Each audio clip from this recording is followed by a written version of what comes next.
Comencemos. El diezmo en el Antiguo Testamento fue un mandato para Israel. Imagina que vives en el Antiguo Israel, estás rodeado de vastos campos de trigo, viñedos llenos de uvas maduras y rebaños que pastan bajo el sol abrasador del desierto. Eres un agricultor, un pastor o un comerciante y cada año una décima parte de todo lo que produce no te pertenece, le pertenece a Dios. Desde tiempos de Moisés, el diezmo no era una opción ni una sugerencia, era un mandato divino.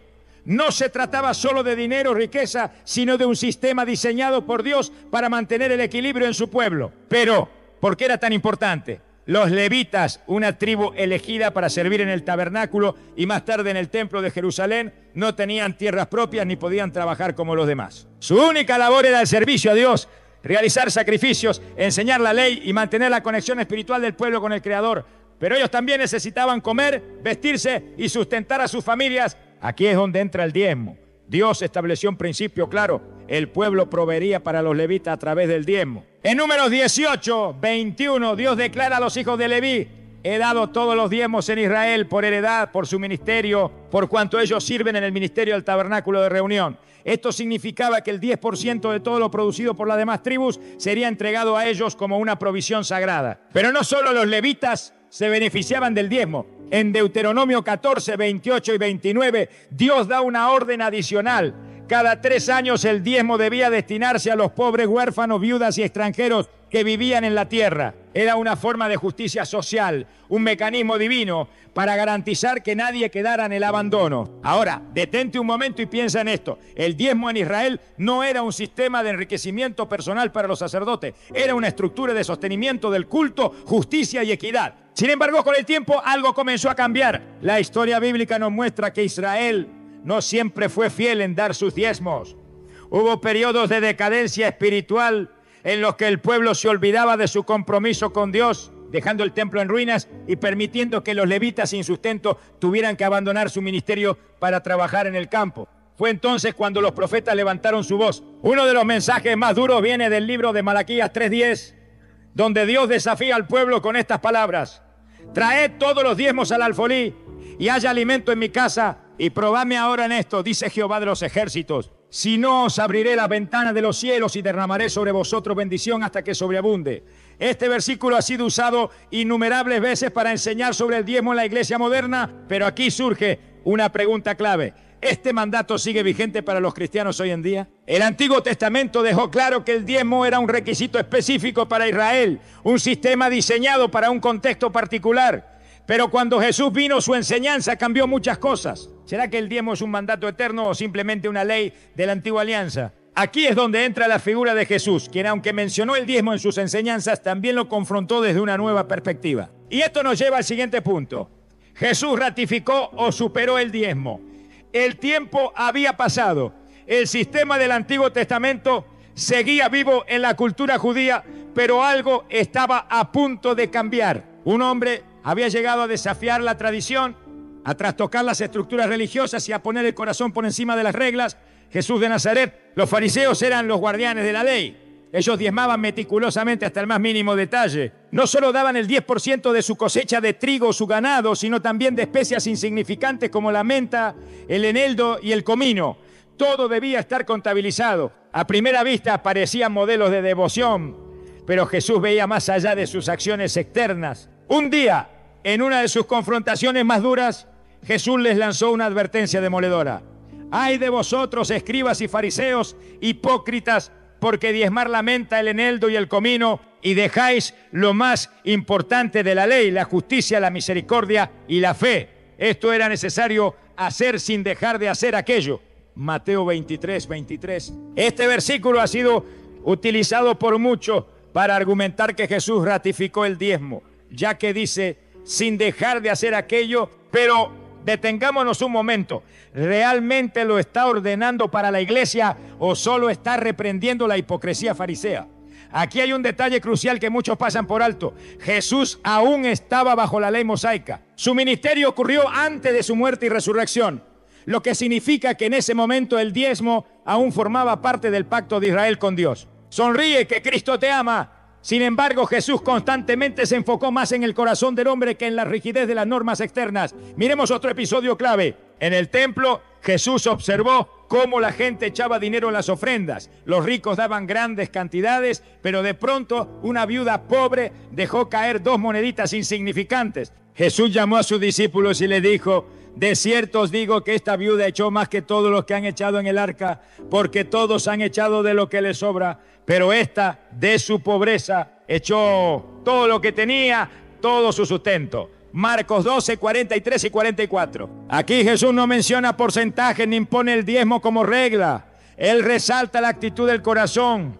No se trataba de una cantidad fija, sino de la entrega sincera y desinteresada. Esto nos lleva a una pregunta clave. Si el diezmo era tan importante, ¿por qué Jesús nunca lo ordenó explícitamente a sus seguidores? Cuando Jesús instituyó el nuevo pacto, ya no estableció una regla del 10%, sino un principio mucho más profundo: dar con generosidad y amor, sin restricciones ni imposiciones. Los apóstoles entendieron esto y nunca enseñaron a los cristianos a diezmar. En el libro de los Hechos y en las cartas de Pablo, Pedro, Santiago y Juan, no hay un solo versículo donde se ordene el diezmo como obligación para la iglesia. En su lugar, encontramos otro principio revolucionario: cada uno dé como propuso en su corazón, no con tristeza ni por necesidad, porque Dios ama al dador alegre. Segunda de Corintios 9, 7.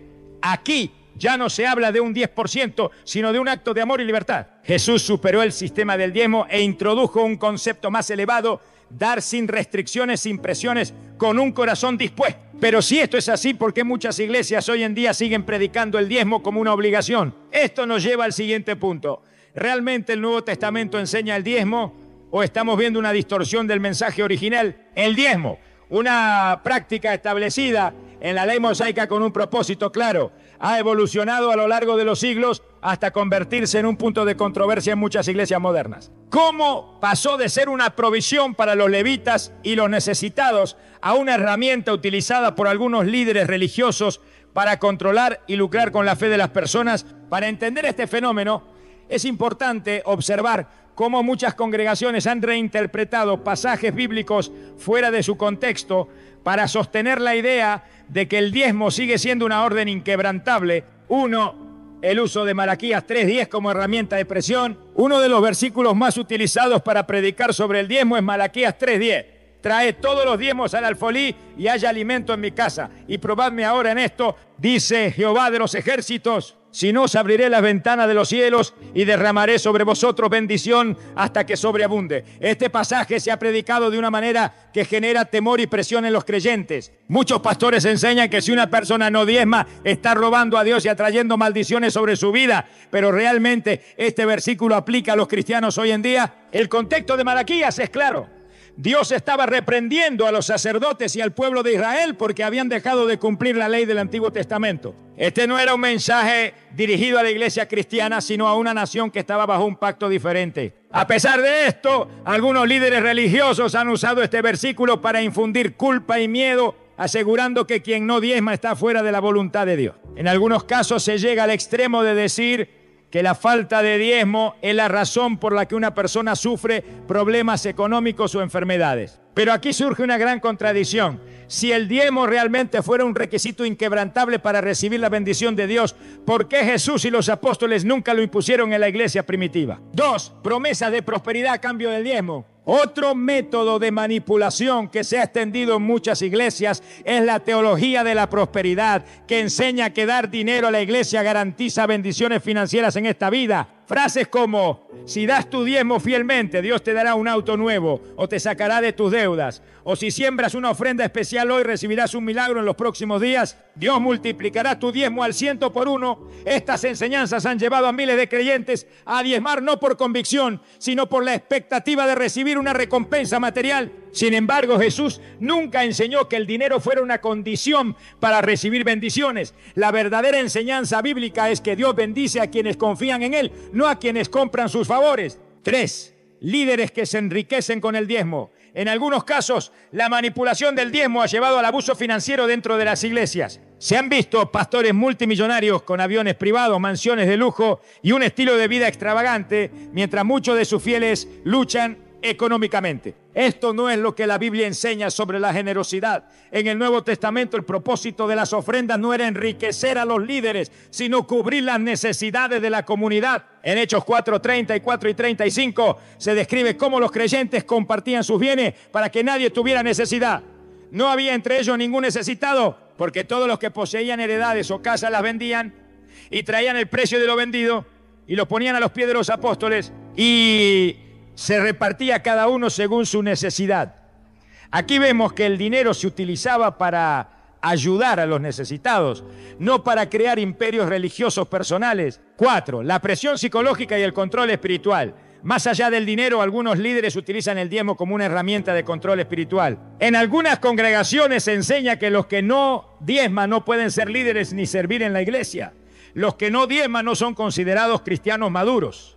Dios no escucha las oraciones de quienes no diezman. Estos métodos generan culpa y miedo, haciendo que muchas personas den su dinero, no por amor, sino por temor a ser rechazadas por la iglesia o por Dios. Pero esto está muy lejos del mensaje de Jesús, quien enseñó que el amor y la gracia de Dios no dependen de contribuciones monetarias. Conclusión: la diferencia entre fe y manipulación.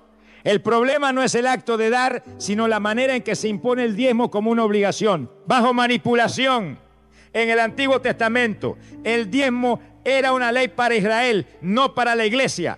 En el Nuevo Testamento el principio es dar con alegría, no por imposición. Dios no necesita dinero, pero sí nos llama a ser generosos de corazón. Las iglesias deben administrar con transparencia sin explotar la fe de las personas. Aquí surge una pregunta final. Si el diezmo no es una obligación en el Nuevo Testamento, ¿cómo debería dar un cristiano? Este es el tema del siguiente punto. ¿Cuál debe ser la actitud correcta ante el dinero en la iglesia? Hemos recorrido un largo camino desde la ley mosaica hasta la enseñanza de Jesús y la iglesia primitiva. El diezmo, que en el Antiguo Testamento era un mandato exclusivo para Israel, no aparece como una obligación en el Nuevo Testamento. En cambio, se nos presenta un principio mucho más profundo: la generosidad voluntaria y el amor desinteresado. Pero esto nos lleva a una pregunta esencial. Si el diezmo no es un requisito para los cristianos, entonces ¿cómo debe ser nuestra actitud hacia el dinero y las ofrendas dentro de la iglesia? Para responder esto, debemos considerar 3 principios clave extraídos de la enseñanza de Jesús y los apóstoles. 1. Dar con libertad, no por obligación. Uno de los textos más poderosos del Nuevo Testamento sobre las ofrendas es 2 de Corintios 9, 7. Cada uno dé como propuso en su corazón, no con tristeza ni por necesidad, porque Dios ama al dador alegre. Aquí hay 3 verdades fundamentales sobre la actitud correcta al dar. No debe ser forzado. Cada uno de como propuso en su corazón. No debe causar tristeza ni resentimiento. No con tristeza. No debe ser una obligación impuesta ni por necesidad. En otras palabras, dar es un acto de amor y gratitud, no una cuota obligatoria. La gran diferencia entre el diezmo del Antiguo Testamento y la ofrenda del Nuevo Testamento es esta. Uno era un impuesto religioso, el otro un acto de amor voluntario. Entonces, en la iglesia de hoy, nadie debería sentirse obligado a dar un porcentaje fijo, sino que cada persona debe decidir en su corazón cuánto puede y quiere dar. 2. La generosidad como estilo de vida. El mensaje de Jesús nunca se trató de números ni de porcentajes, sino de una transformación completa del corazón. En Lucas 6, 38, Jesús dijo: dad y se os dará, medida buena, apretada, remecida y rebosando, darán en vuestro regazo, porque con la misma medida con que medís, os volverán a medir. Este principio no se trata de una promesa de riqueza instantánea, sino de una ley espiritual de generosidad. El que da con un corazón sincero, sin esperar nada a cambio, será bendecido de muchas maneras. Pablo también reforzó esta idea cuando enseñó a la iglesia en Hechos 20, 35. Más bienaventurado es dar que recibir. El verdadero cristiano no da porque se siente presionado o porque espera recibir algo a cambio, sino porque entiende que su propósito en la vida es ser una bendición para otros. Aleluya. 3. Dar para ayudar a los necesitados, no para enriquecer a líderes. Una de las razones por las que la iglesia primitiva impactó tanto al mundo fue su solidaridad y amor incondicional. En Hechos 4, 34 y 35 se nos dice que en la primera iglesia no había entre ellos ningún necesitado, porque todos los que poseían heredades o casas las vendían y traían el precio de lo vendido y lo ponían a los pies de los apóstoles y se repartía cada uno según su necesidad. Esto es completamente opuesto a lo que muchas iglesias modernas hacen con las ofrendas. En vez de usarlas para suplir las necesidades de los pobres, en muchos casos se han utilizado para construir imperios religiosos, comprar mansiones y financiar estilos de vida lujosos. Aquí es donde cada creyente debe ser sabio y discernir dónde está poniendo su dinero. Se está usando para ayudar a los más necesitados, se está invirtiendo en la expansión del evangelio y en el bienestar de la comunidad, o está sirviendo para mantener un sistema de enriquecimiento personal de líderes religiosos. El verdadero propósito de la generosidad cristiana es suplir las necesidades de la iglesia y de los más vulnerables, no financiar el egoísmo de unos pocos. 4. La transparencia y la responsabilidad en la iglesia. Un aspecto crucial en la enseñanza bíblica sobre el dinero es la responsabilidad con lo que se recibe. Cuando Pablo enseñaba sobre las ofrendas, siempre aseguraba que hubiera un manejo transparente de los fondos. En 2 Corintios 8, 20 y 21, Pablo dijo: evadiendo que nadie nos reproche en cuanto a esta abundante ofrenda que administramos, procurando hacer las cosas honradamente, no solo delante del Señor, sino también delante de los hombres. Esto significa que cualquier iglesia que recoja ofrendas debe ser completamente transparente en su administración. Deben rendir cuentas públicamente sobre cómo se usa el dinero. Deben asegurarse de que los fondos realmente vayan a la obra de Dios y a los necesitados. Deben evitar cualquier señal de corrupción o mal manejo financiero. Cuando hay transparencia, los creyentes pueden dar con confianza y sin temor a ser manipulados. 5. ¿Cómo puede un cristiano dar correctamente? Ahora que sabemos que el diezmo no es una obligación, sino que la generosidad debe ser voluntaria y con propósito, ¿cómo debería un creyente manejar sus ofrendas? Aquí algunos principios prácticos. Da con gozo y libertad, sin sentir presión ni culpa. Apoya obras y ministerios que sean transparentes y ayuden a los más necesitados, no desesperando recibir algo a cambio, sino con un corazón sincero. Haz que la generosidad sea un hábito en tu vida diaria, no solo dentro de la iglesia. Conclusión: más allá del diezmo, un corazón generoso. Al final, el mensaje de la Biblia sobre el dinero es claro. Dios no busca tu dinero, busca tu corazón. La generosidad no debe ser una carga, sino un gozo. Las iglesias deben manejar con transparencia las ofrendas, evitando el abuso. Y los cristianos deben dar con sabiduría, apoyando causas que realmente reflejen el amor de Cristo. El problema nunca ha sido el diezmo en sí, sino cómo se ha enseñado y manipulado en muchas iglesias. El verdadero cristiano no se pregunta cuánto debo dar, sino cómo puedo bendecir a otros con lo que Dios me ha dado. Este es el verdadero espíritu del evangelio: dar con amor, con libertad y con propósito. Oremos: Señor, abre nuestros corazones para dar con amor y no por imposición. Que nuestra generosidad sea un reflejo de nuestra gratitud y no del temor. Permítenos discernir tu verdad y vivir nuestra fe con integridad, sin ataduras ni manipulaciones. Enséñanos a dar con alegría según lo que has puesto en nuestro corazón, y que nuestras ofrendas sean un acto de amor genuino, no una carga impuesta. Amén. Ahora que has escuchado esta enseñanza, la pregunta es: ¿qué harás con esta verdad? No te quedes solo con esto. Los próximos videos llevan este tema aún más lejos y responden preguntas que muchos evitan. Haz clic en los videos que aparecen en pantalla ahora mismo y sigue descubriendo lo que la religión nunca te contó. Y si aún no lo has hecho, suscríbete a Enigmas Bíblicos para seguir recibiendo contenido que desafía y fortalece tu fe. Nos vemos en el próximo video.